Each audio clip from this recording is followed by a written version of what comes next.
Collective के आशीष जी से अनुरोध करूंगा कि शिक्षक संकुल के संबंध में जो कलेक्टिव्स को जो काम करना है उसके बारे में अपना प्रस्तुतिकरण दें। जी, thank you very much sir. और जैसे कि हम लोग चर्चा करते आ रहे हैं कि अपने प्रदेश में बहुत सारे जो प्रयास हो रहे हैं, तो वो देश में अपने आप में अनोखे अनूठे हैं।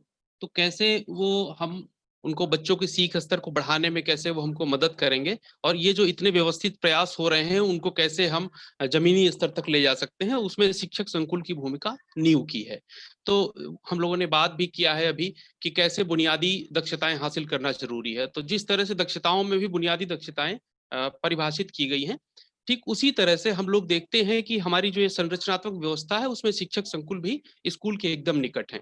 तो जो दो लक्ष्य हैं हमारे राज्य के, एक तो ये है कि परिषदीय स्कूलों को समुदाय की पहली पसंद के रूप में स्थापित करना, और दूसरा सभी विद्यार्थी जो है वो बुनियादी दक्षताएं हासिल करें। तो ये दोनों चीजों में हमें, चाहे वो शिक्षक सशक्तिकरण हो या गुणवत्तापूर्ण सीख हो, इसमें शिक्षक संकुल जो है वो अहम भूमिका में होंगे, और उन्हीं के माध्यम से सारी चीजें आगे तक आसानी से जा सकेंगी। तो अगर हम संरचनात्मक जो व्यवस्था की गई है अपने राज्य में उसको एक नजर से देखते हैं, तो हम पाते हैं कि राज्य स्तर पर भी काफी सारा समेकन हुआ है, और उसके साथ साथ हम देखते हैं जिले स्तर पर एसआरजी या एआरपी गण हमारे साथ हैं आज एकेडमिक सहयोग के लिए, और संकुल स्तर तक शिक्षक संकुल की व्यवस्था की गई है। तो ये जो एक चेन को पूरा करना होता है, कड़ी से कड़ी जोड़ते हुए, उसको पूरा किया गया, और इसमें सबसे नीचे हम मौलिक स्तर के रूप में देख रहे हैं कि शिक्षक संकुल स्थापित है। तो अगर हम इसको यहाँ से नहीं देख पाते हैं इसको, तो बाकी सारी चीजें उतनी मजबूत नहीं नजर आती हैं, इसलिए इसकी बहुत अहम भूमिका है। तो अभी हम लोगों ने बात किया था कि जैसे धीर सर भी जोर डाल रहे थे कि बुनियाद पर बहुत जोर देना है, तो ये शुरुआती साल जो बच्चों के हैं वो बहुत महत्वपूर्ण है। ठीक उसी तरह से सारी संरचनाओं में हमारा शिक्षक संकुल भी बहुत महत्वपूर्ण है, और बुनियाद के रूप में ये अपनी भूमिका सामने रख के आगे बढ़ेगा। अगर हम देखते हैं कि कैसे एक शिक्षक संकुल उपयोगी है, तो हम ये पाते हैं कि जो अनुकरणीय उदाहरण हैं वो कहीं और के बजाय हमारे संकुल से ही निकले। तो जो हमारे संकुल के जो अन्य विद्यालय हैं उनके लिए हमको एक प्रेरक स्कूल के रूप में अपने स्कूल को खड़ा करना है, ताकि टीचर्स को, अगर हमारे साथियों को जरूरत हो, तो अपनी एक क्लोज टीम के रूप में, एक एक दल के रूप में, एक नेतृत्वकर्ता समूह के रूप में हम उनको अच्छे उदाहरणों के साथ उनको एक्सपोजर दे पाएं, और वो स्कूल हमारे आसपास का ही हो बजाय कहीं और के होने के। दूसरी चीज है कि ये पूरी प्रक्रिया जो है वो शिक्षक संचालित है, टीचर के नेतृत्व में ही सारी चीजें होनी है। चाहे अभी जैसे धीर सर ने जोर देकर कहा था कि बच्चों को सोचना, तर्क करना और रचना करना, इस पर हमें जोर देना है। तो वही प्रक्रिया हमको अपने दल के रूप साथ, अपने शिक्षकों के साथ करनी है अपने संकुल के अंदर, कि जो राज्य की अपेक्षाएं हैं उनको जमीन पे ट्रांसलेट होना है। तो वो कैसे हम उसको अनुवाद करने के रूप में कैसे क्या रचना कर सकते हैं संदर्भ को देखते हुए, और कैसे हम उसको प्रैक्टिस करें और फिर से पुनर्विचार करके फिर से रिकंस्ट्रक्ट करें। तो ये सारी जिम्मेदारी जो है वो टीचर लेड है। तो ये जो पूरा नेतृत्वकर्ता समूह है, इसमें हम अपने नेतृत्वकर्ता शिक्षकों को ही देख पा रहे हैं। और एक महत्वपूर्ण चीज है कोलेबोरेशन। तो ये शिक्षक संकुल की महत्वपूर्ण भूमिका होगी कोलेबोरेशन तैयार करना और उसको मजबूत करना। चाहे हम पीयर लर्निंग की बात करते हैं, तो वो सिर्फ बच्चों के लिए नहीं, वो हमारे शिक्षक साथियों के लिए भी बहुत महत्वपूर्ण है, कि हम किसी अन्य स्रोत से सीखने के बजाय अपने साथियों से ही बहुत अच्छे से सीख सकते हैं, और वो स्थायी भी होगा। दूसरी बात है, शिक्षक से शिक्षक के बीच की भागीदारी हो या शिक्षक से शैक्षिक संरचना की भागीदारी बढ़ाना हो, तो उसके बीच में भी ये शिक्षक संकुल ही अहम कड़ी के रूप में मजबूती से आगे बढ़ेगा। तीसरी बहुत महत्वपूर्ण बात है कि अगर विद्यालय और समुदाय के बीच में भागीदारी बढ़ानी है, तो भी संकुल के शिक्षक ही मिलकर कोई ठोस योजना और उसको अच्छे से क्रियान्वित कर सकते हैं। तो इसमें भी बहुत कोलेबोरेशन को अगर देखते हैं, तो इस संकुल शिक्षक की बहुत महत्वपूर्ण भूमिका है। अगर हम स्वामित्व की बात करते हैं, ओनरशिप की बात करते हैं, तो हम सब देख पा रहे हैं कि इतना बड़ा शैक्षिक दल किसी भी दूसरे राज्य में नहीं है। तो जरूर कुछ ना कुछ प्रयास अन्य राज्यों में भी हो रहे हैं, लेकिन जितने व्यवस्थित प्रयास यहाँ पर हो रहे हैं, उसमें ये शिक्षक संकुल एक मजबूत ड्राइविंग व्हील के रूप में आगे बढ़ाने में मदद करेगा, और हम सिर्फ प्रदेश को ही नहीं बल्कि राष्ट्र को भी बहुत वैल्यूएबल चीजें कंट्रीब्यूट करेंगे इस ओनरशिप के साथ बढ़ते हुए। साथ में अपने विद्यालयों को अगर समुदाय की पहली पसंद बनाना है तो कहीं न कहीं हमें स्थानीय स्तर पर चीज़ों को पहचान कर उनका निराकरण करना होगा। तो अगर हम देख रहे हैं शिक्षक संकुल को, तो ये एक ऐसी व्यवस्था है जहाँ पर जो लाभार्थी है, यानी जो बेनिफिट पा सकने वाला है, जो सहयोग पाने वाला है वो भी शिक्षक है, जो सहयोग करने वाला है वो भी शिक्षक है, और जो इस पूरी प्रक्रिया को सहज बना रहे हैं वो भी शिक्षक हैं।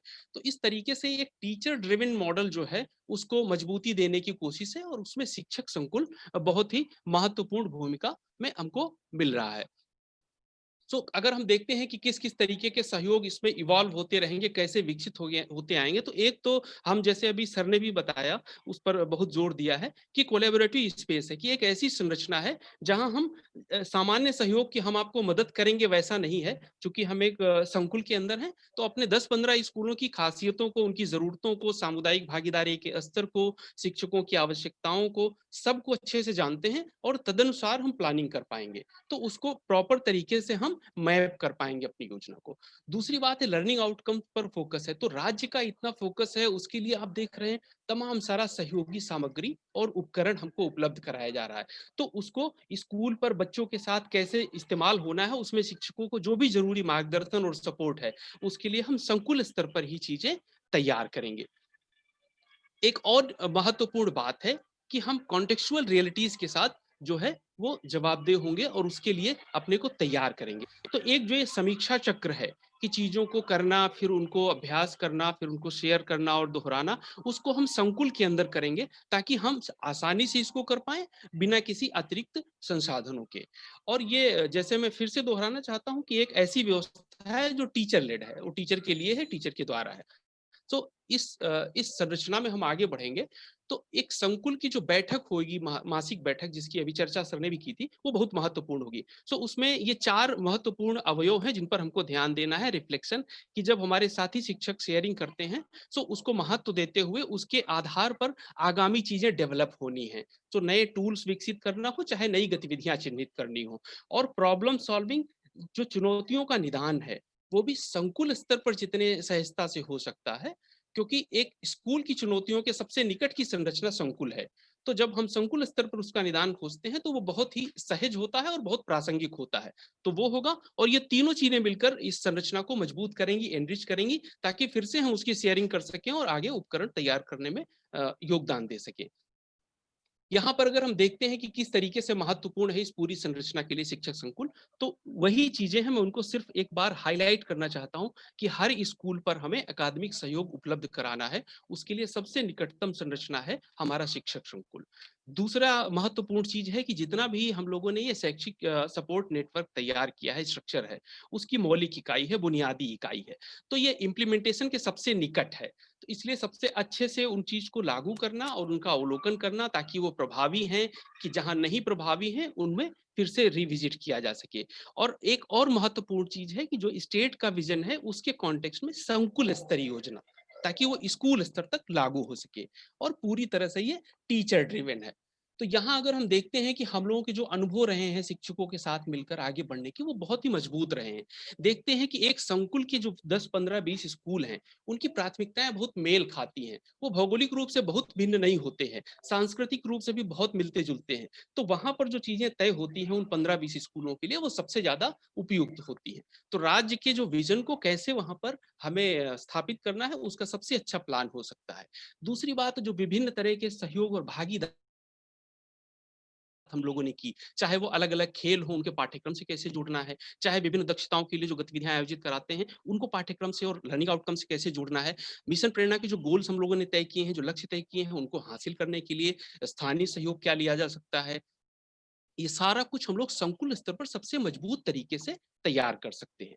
एक शिक्षक संकुल जो है, वो इन 5 चीज़ों के एक तरीके से चक्र से आगे बढ़ाने में इस पूरी व्यवस्था को मजबूती देगा। एक है मासिक शिक्षक बैठक, जिसमें हम लोगों ने चर्चा किया कि शेयरिंग होगी, और उसमें जो-जो चीज़ें निकल कर आएँगी, उन पर करेक्टिव एक्शंस लिए जाएँगे, वैसे हम प्लान करेंगे संकुल स्तर पर। और उस बैठक के आधार पर कक्षा योजना होगी कि क्या क्लासरूम प्लानिंग होनी है, उसमें बहुत सारा गाइडेंस हमको राज्य से भी मिल रहा है, और तदनुसार हम लोग अपनी क्लासरूम लर्निंग प्रैक्टिसेस को वहां पर एग्जीक्यूट करेंगे, लागू करेंगे और उसको ऑब्जर्व करेंगे बारीकी से और फिर फीडबैक देंगे। ये फीडबैक जो है वो हम संकुल स्तर तक, ब्लॉक स्तर पर और मिशन प्रेरणा के माध्यम से राज्य स्तर तक भी पहुंचाएंगे।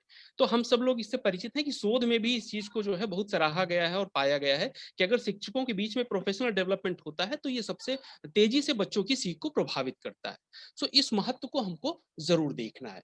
सो सिर्फ एक बैठक का ये झलक है जो सुल्तानपुर की है, जिसमें शिक्षक ही मिलकर इस महीने के लिए अलग अलग विषयों के जो लर्निंग आउटकम्स हैं उनके लिए समुचित गतिविधियां तय कर रहे हैं। और ये हमेशा मजबूती देता है, क्योंकि राज्य ने जो सपना देखा है उसको अनुवाद करना शिक्षकों के पास तक पहुंचाने के लिए सबसे आखिरी और सबसे बुनियादी इकाई जो है वो लर्निंग आउटकम, वो शिक्षक संकुल ही है। और आखिर में मेरी बात जो डीजी साहब ने कहा था उसी को हम फिर दोहराना चाहेंगे कि ये महत्वपूर्ण है शिक्षक होना, क्योंकि ये मायने रखता है और ये हर रोज महत्वपूर्ण है। सो सभी शिक्षक साथियों को और डीजी साहब को बहुत बहुत धन्यवाद। नमस्कार। धन्यवाद आशीष जी।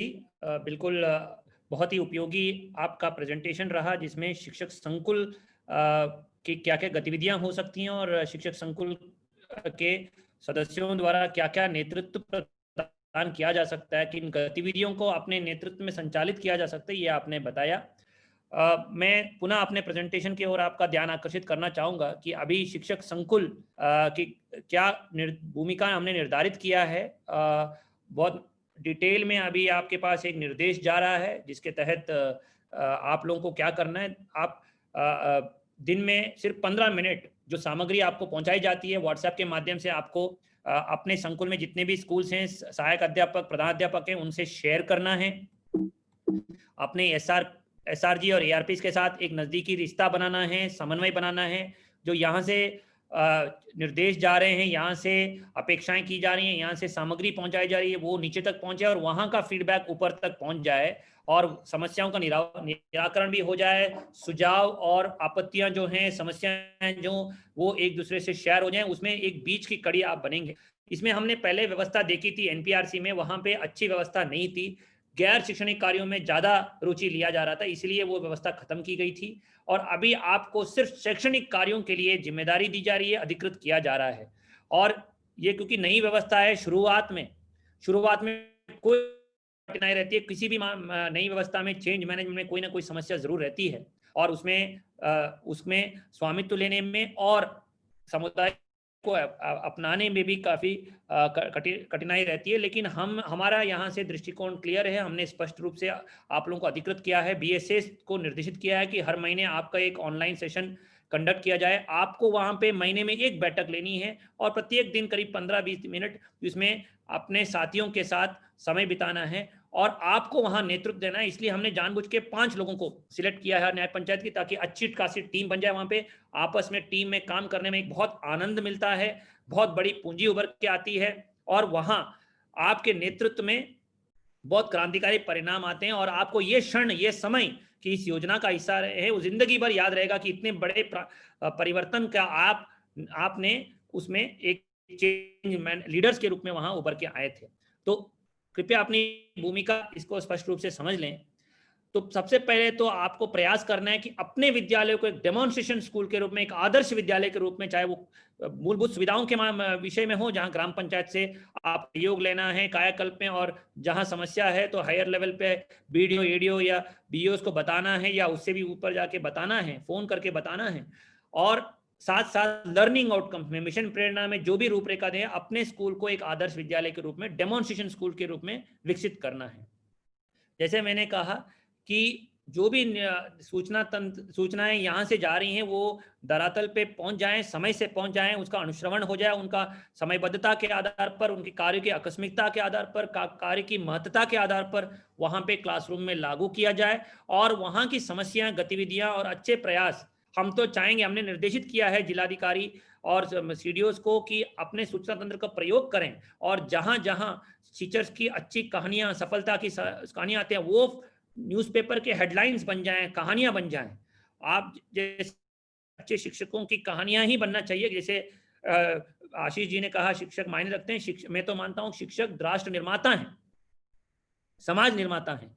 तो मेरा अनुरोध है कि आप अच्छी सफलता की कहानियों को भी बनाएं, कि हर बार न्यूज़पेपर में ऐसी कहानियां आनी चाहिए जो आदर्श विद्यालयों की कहानियां, अच्छे टीचर्स की कहानियां आनी चाहिए।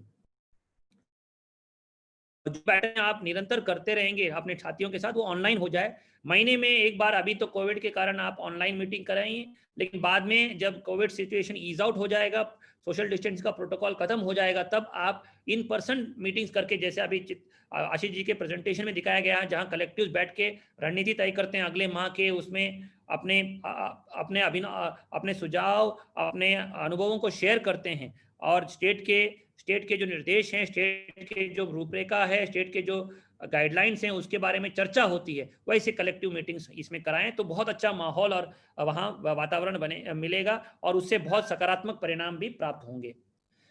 ये मासिक बैठक बहुत ज़रूरी है, और इसको आप नियमित रूप से करते रहें, और इसमें एक जरिया बन जाए कि ARP SRGs और एकेडमिक टीम्स का जो डायट्स के जो निर्देश हैं, टीम्स के जो मार्गदर्शन है, वो नीचे स्कूल्स तक पहुंच जाए।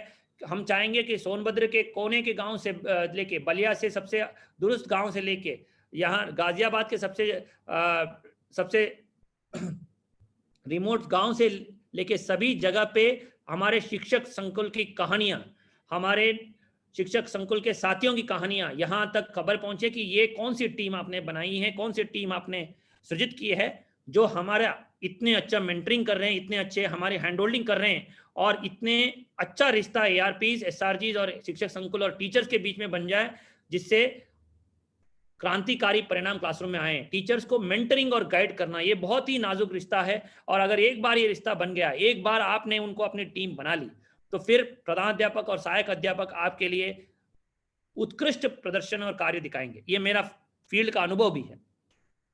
और जो भी आप सूचनाएं एकत्रित करते हैं, डेटा कलेक्ट करते हैं, या जो भी आपका फीडबैक है, ये प्रेरणा पोर्टल पर ऑनलाइन डेटा कैप्चर फॉर्मेट पे एक फॉर्म दिया गया है, उसमें माह में कम से कम एक बार आपको भरना है। बहुत सरल सूचनाएं हम एकत्रित कर रहे हैं ताकि हम लोगों को भी ये डेटा समझ में आ जाए, और इसके आधार पर हम लोग आपको और बेटर व्यवस्था दे पाएं।